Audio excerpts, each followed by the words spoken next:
welcome back to Living 757's Christmas episode here at beautiful Colonial Williamsburg. I'm here with Joanne Chapman, and she is the Director of Landscape here at Colonial Williamsburg. First of all, thank you so much for having us here. It's gorgeous. It is, and I'm happy that you're here. I'm happy to be here. This smells amazing. Mm-hmm. It smells like a Christmas tree.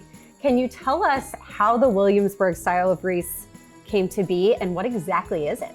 Well, really, the Williamsburg style includes fresh fruit, also with all these other elements, dried materials that would have been recognized by the colonists that lived in the city.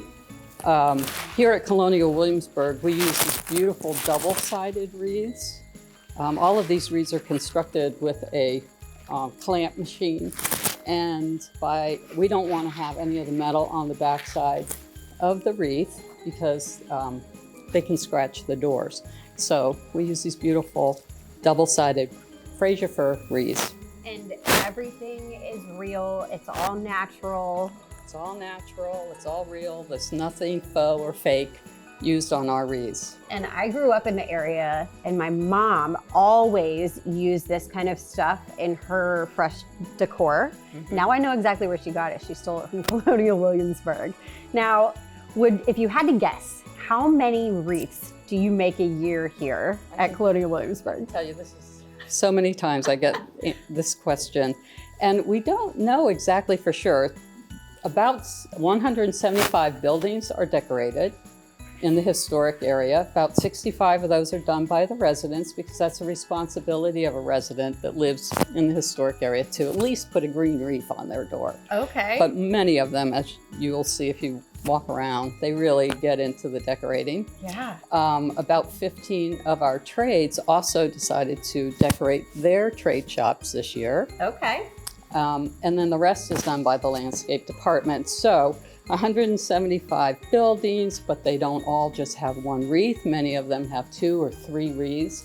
They might have a piece up in the transom. I'm afraid to know how many wreaths this is. I mean, so it's hundreds, honestly, by the end, or little window decorations, or, you know, it's at least 200 wreaths. I can okay. honestly say that. At but least additional 200. Decorations as well. Now, how long does each one take? I'm almost afraid to ask, because 200 wreaths times however long this beautiful creation took, that's a lot of time. Well, and that depends on the each designer and what they decide to put on the wreath, but the decorating process, we begin in October. Okay. And so you'll also see some wreaths out in the historic area that are designed with primarily dried materials.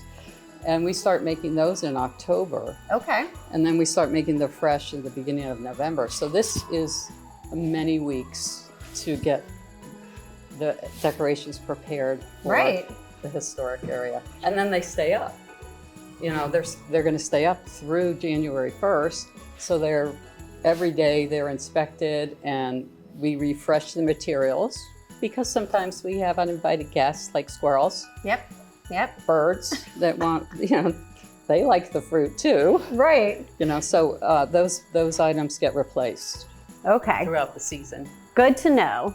Now, if someone is watching and they want to know how to make a wreath, is there a way that you all teach people how to do this when they come visit here at Colonial Williamsburg? Absolutely. We have wreath decorating workshops that are really popular. Okay. I think we're doing 10 this year, and you know, they're very popular. We also have other workshops, a little mug decorating workshop, a candle decorating workshop, or we also have wreath decoration tours. They're walking tours with tour guides that know all about the materials, and they go from building to building and they talk about the decorations that are on the building. And or you can just grab a cider and a hot chocolate and walk the streets of the cider and hot historic chocolate area. Sound great to me. And just view all the beautiful decorations. Now, if somebody does one of the wreath workshops, do they get to take their work home? Absolutely. Yes. Sign me up. Yes. Now I see you have some stuff here. Can we add a few things to this wreath before we get out of here? I can talk about how we do it. We can do a little bit here. Okay. These, I brought along some of the items that are also very sort of iconic to Colonial Williamsburg decorations, these little miniature pineapples. This is an Osage orange. Okay. And then these little lady apples. Oh, they're so cute. Yeah. So you'll see them on a lot of our decorations. All right. And here, so this yarrow, we use a lot of dried flowers also. I'm going to show you how it gets onto this pick. All right, quickly, because we are almost out of time here. Okay, well, how about if we just do this? This needs to be wrapped with this tape to keep the water moisture from wicking up this dried flower. Well, I'm getting into too much detail, but anyway. It's okay. It looks beautiful. Do you just stick it in there? Yes, exactly. We want to get to the core. I talked about that center core there, and we want to feel the resistance that I'm getting right now and get it in nice and tight in there. So you know it's not going anywhere. It's not going to go anywhere. Right. All of our decorations are handled a lot, so we want the decorations in there tight. Well, thank you so much for showing me this. I now want to sign up for one of your wreath workshops. We'd love to have you. Do you hear that? What is that? Sounds like musket fire.